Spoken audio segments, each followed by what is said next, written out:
I got back. I got back here just in time. What's going on, guys? Welcome back to the greatest show on the face of the earth. We're here at the LeVar Walker Show podcast. And please, I hope y'all can hear me. Y'all probably can't even hear me right now. Let me check my damn audio. Oh no, y'all can hear me. What's happening? What's good, everybody? What's up? What's up? What's up? Today is Monday.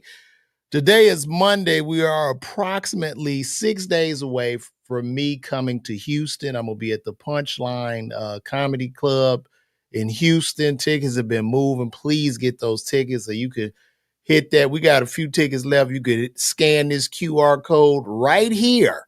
And it's going to take you right to the site to get the tickets, man. But what's happening, good people? I hope everybody's blessed. I hope you all are having a wonderful, wonderful day. I just thought I would pop in here and talk because that's what I do. I just come to talk. And today we're going to talk about, right now, women are flustered because they say women are saying that men are no longer approaching them inside of nightclubs. They're saying men are no longer approaching them inside of nightclubs. And also, too, y'all, I'm going to ask y'all something. What time y'all think I should come on here every day? Because I'm trying to do this daily. You know, sometimes I can't find nothing to talk about, shit like that. But let me know a good time to come on every day. But I'll digress. We go get back into what we was talking about. Women are saying they're having a rough time. These young women are going out to these nightclubs and the men are not approaching them.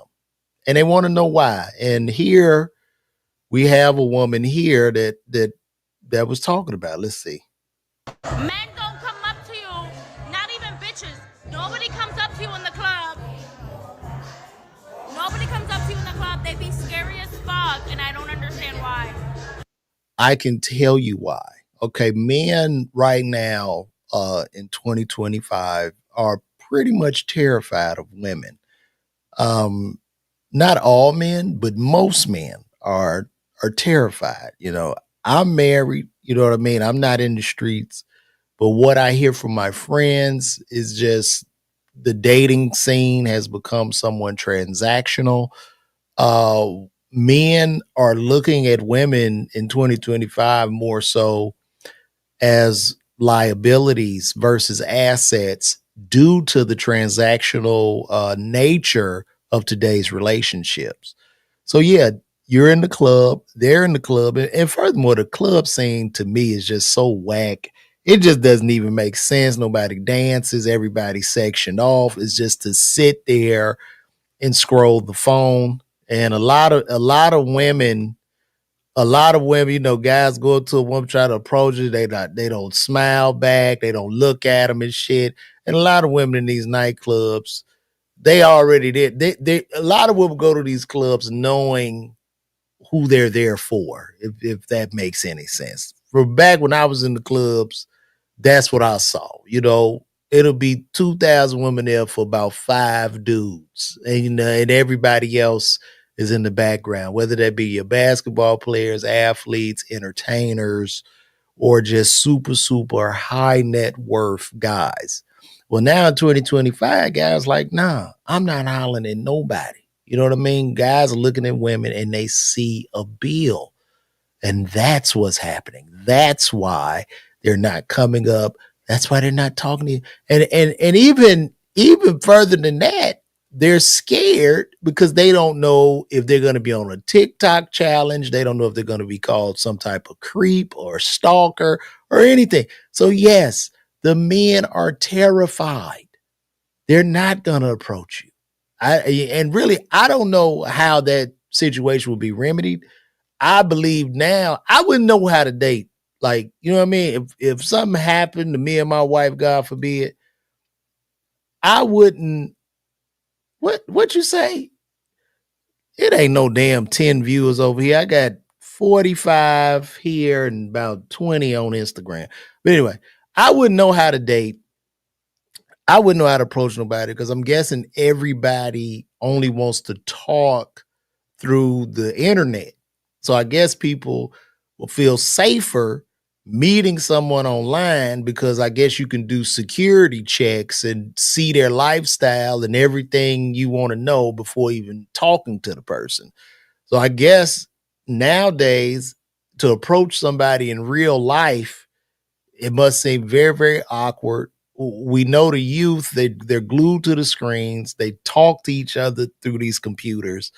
And it's just what it is. Men are terrified. Even Jason Derulo was talking about how he doesn't want to work with women anymore, which was very interesting. Let's take a look at this. Oh, come on. Look at There's a this. lawsuit not too long ago by an artist that was like hired to your label that was dismissed. Twice.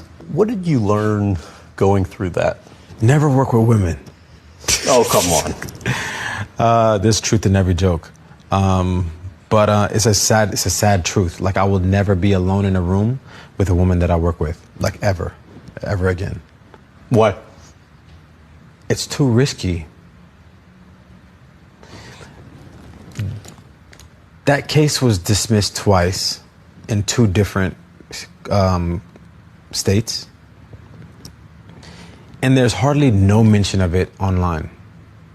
When that case was brought up, it was on every single blog, every single front page. And I lost so many brand deals, relationships off of a story that was not even slightly believable. She said I sacrificed a goat in a sexual ritual. All people read was the headline, right? And that's all it takes to lose everything. That's a crazy concept. I lost millions of dollars off of an arbitrary story that some woman told. Like a crazy, crazy story that some woman told. So, with that being said, how can I be comfortable being in a room with a woman that I work with and not feel like she can just say whatever she wants? And see, this adds to this whole thing about men not approaching women in the club. Because if you look at this, can you really blame Jason Derulo for feeling like this? You know, where you losing millions of dollars in deals, just everything is wiped out just because you're dealing with a woman. And nobody wants to hear the side of the man. A woman can literally just come out of the blue and straight lie on a man, killing his credibility. A flat out lie where the man loses all his money, loses deals, business dealings, everything. And these women can do this with impunity. There's no retribution. There's nothing. She goes, oops. And then she goes on to the next victim. So this is where we are in society. And it's terrible. It's not good, because what happens in the future? You know, we're seeing more and more people with no children, single. Human civilization is beginning to just dive off of a cliff. Like right now, we're going through a birth dearth. We're not having enough children to replace the population, and it all stems from shit like this.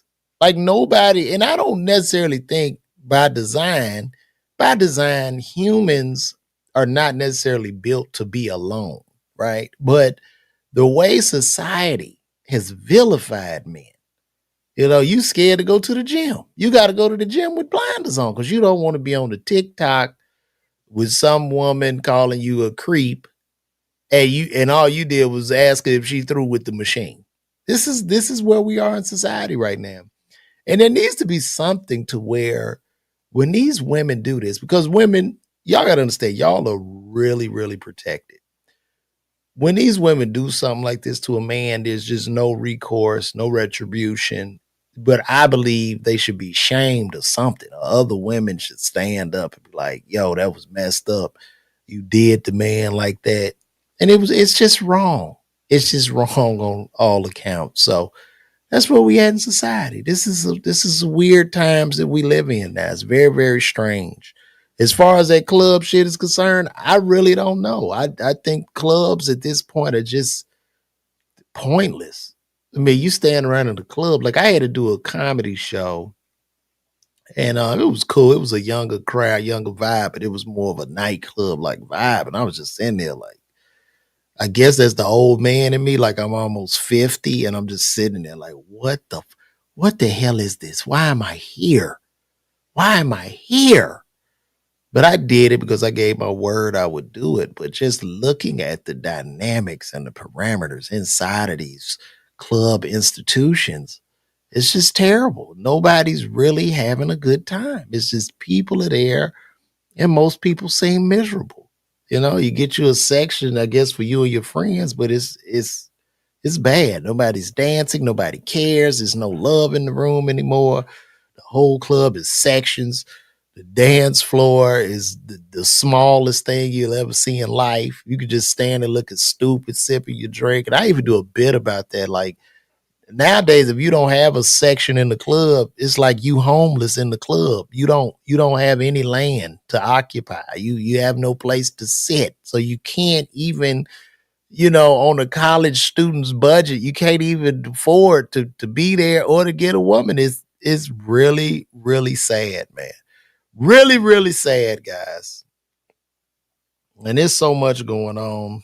Everything's going on in the world. I saw too, Don Lemon that came in and he talked about white men. Y'all got to see what Don Lemon said about white men. This is Don Lemon talking about white men. Like, watch this. White men, something is broken. Something is cracked deep inside when so many of you believe the answer to fear, to loss, to change is violence.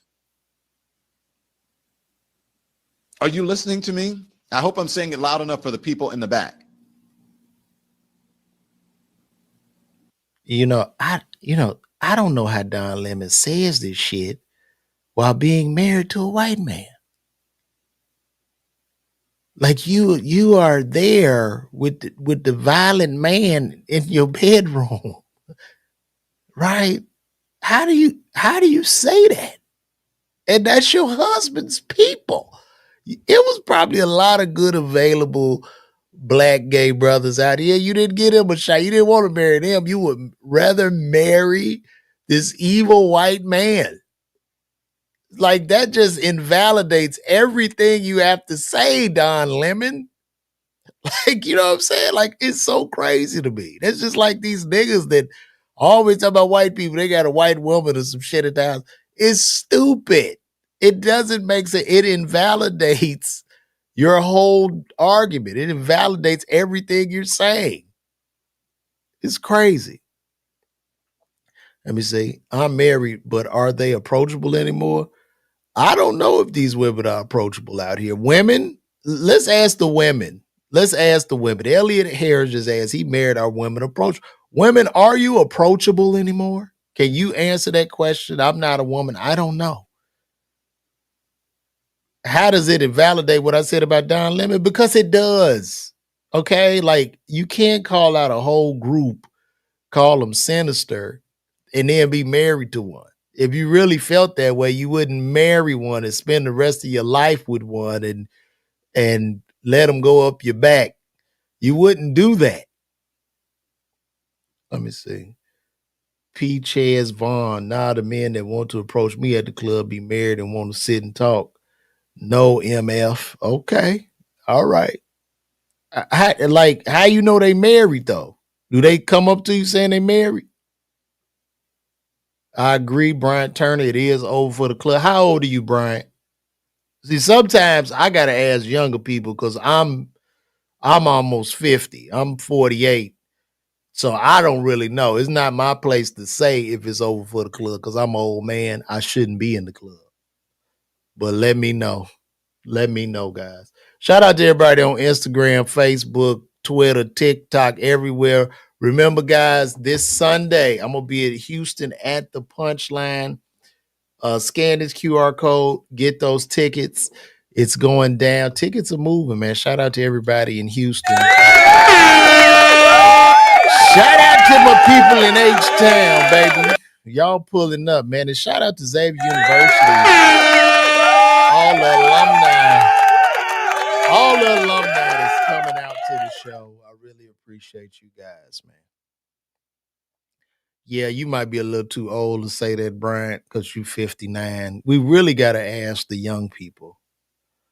We really got to ask the young people. P shares. Yeah, we're going to have a good time. You know somebody in Houston, you tell them um, to come pull up on me in Houston. Okay. We're going to be in Houston. Just comment Houston on any of these sites.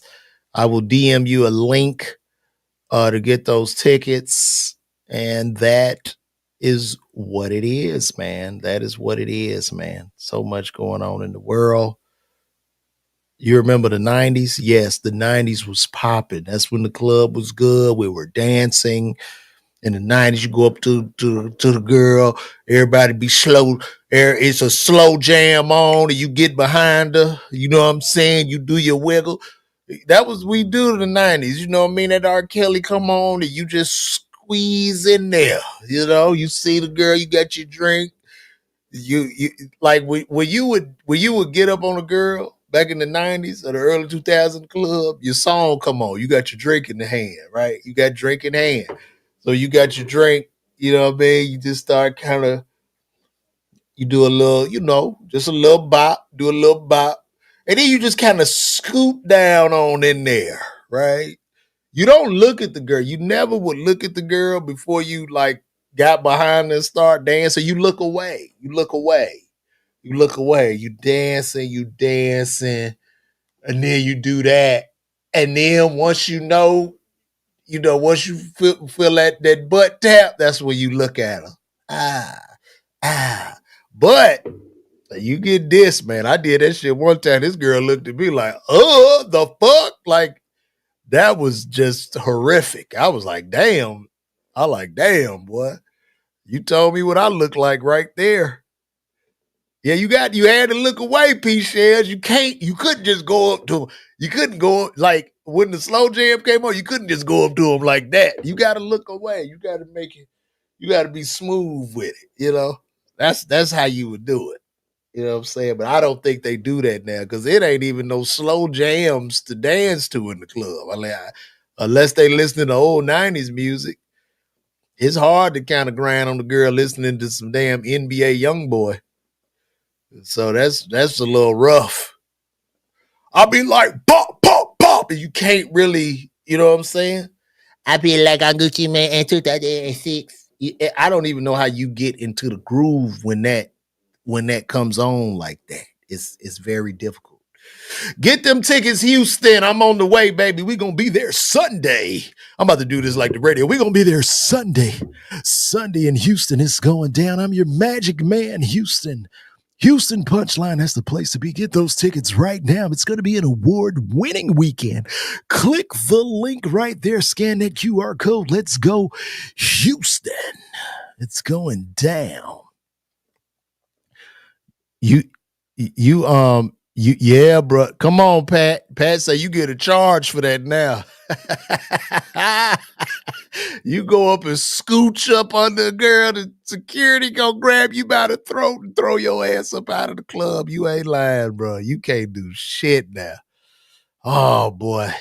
Just being a man in 2025 is like being a lion with no mane. Like they take the lion's mane and you just have to sit and take it. Like that's literally where we're at right now. It's rather unfortunate. These are some weird times we're living in society. Very weird. Very, very weird, man. It is going down. I sound like a commercial for monster trucks. That's funny. That's funny. But ain't nothing gonna be as funny as this Sunday. Nothing will be as funny as this Sunday in Houston. This Sunday, you're going to see comedian LeVar Walker as he takes the stage at the Punchline. Those tickets are moving fast. You want to click that QR code, get those tickets right now. That's right. Mr. Magic Man. That is me, the Magic Man. The Magic Man. The Magic Man. Hey, look, when Diddy get out, y'all think he gonna be back up? This is a great question. When Diddy gets out of jail, how does it go? Will society like forgive him? Will it be back in the same? Like, what's gonna happen? Will he be weird? What's gonna happen? Because I can tell you what I think is gonna happen. You think Diddy's gonna be in jail the rest of his life? Or when Diddy comes out, it seems like there's a whole play, and this is a whole chess game. It seems like at this point, when he gets out, they got Keefe D. If you don't know who Keefe D is, Keefe D was involved in the deletion of Tupac. He was one of the only remaining people that was in that car that night. Now he's supposed to go on trial next year. So it seems like Keefe D is probably in the trial going to say that Diddy organized this hit, and then they're probably going to wrap Diddy up again. So it's crazy.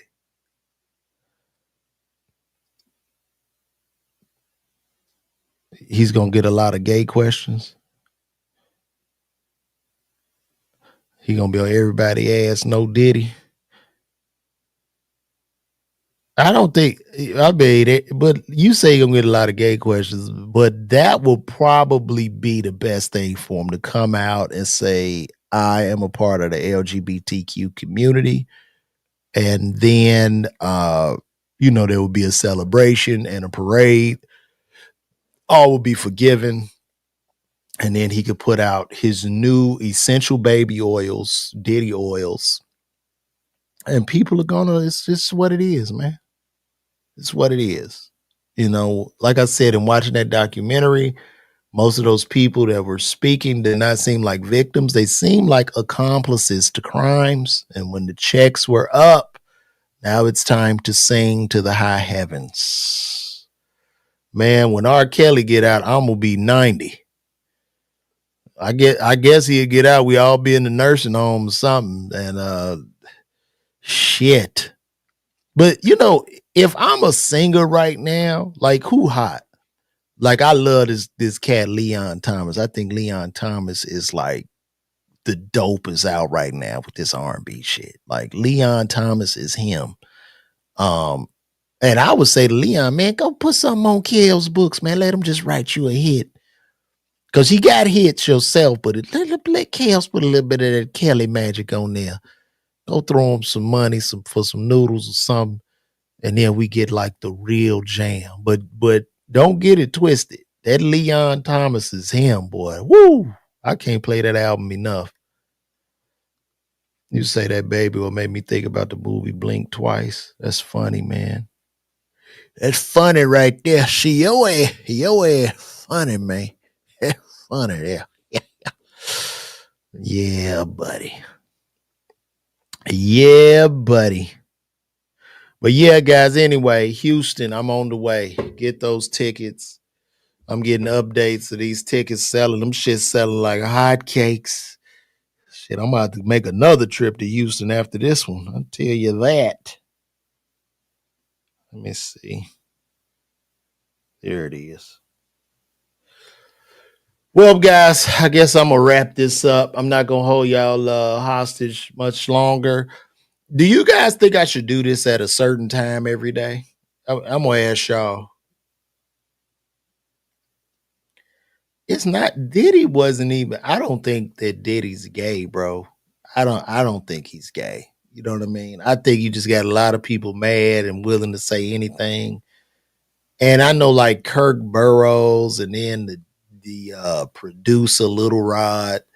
It's like, bro, you are not going to sit here and SA me as some grown ass man, bro. Like if you gonna hang around for the money, man, you making a decision. Now you making a decision. So I don't really have a lot of empathy for the men. I'm sorry, because I'm a man, I guess. I don't know. But once you sacrifice your integrity and your ass, that's what you did, bro. Like, that's what you did. But it was funny in that documentary because Lil Rod wanted his money.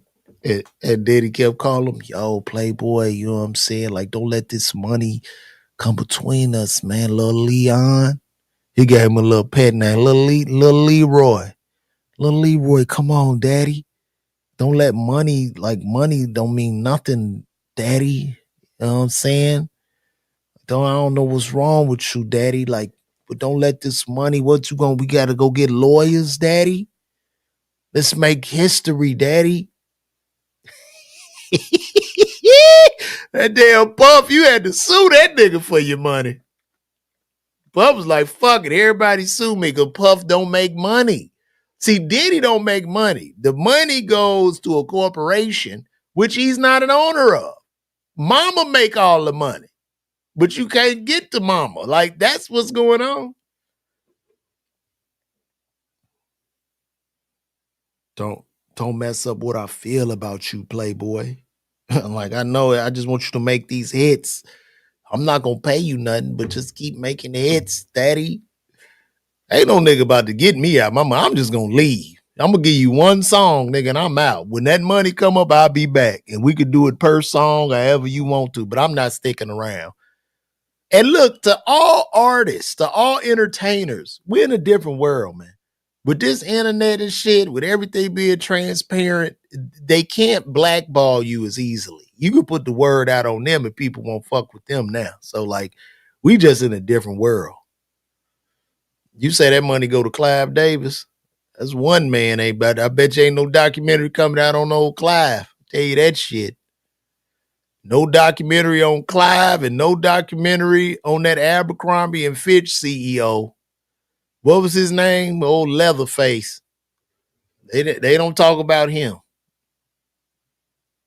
So that's what it is, man. Hey, I love you guys. I'm about to get up out of here, man. Y'all call me. I'm gonna be dropping some more videos. Drop about 5 new videos today. But then we just gonna rock out, baby. Houston, I'm on the way. This Sunday, 7 o'clock. It goes down. Hit that QR code, get those tickets. I'm gonna see y'all later, man. I'm out. Peace.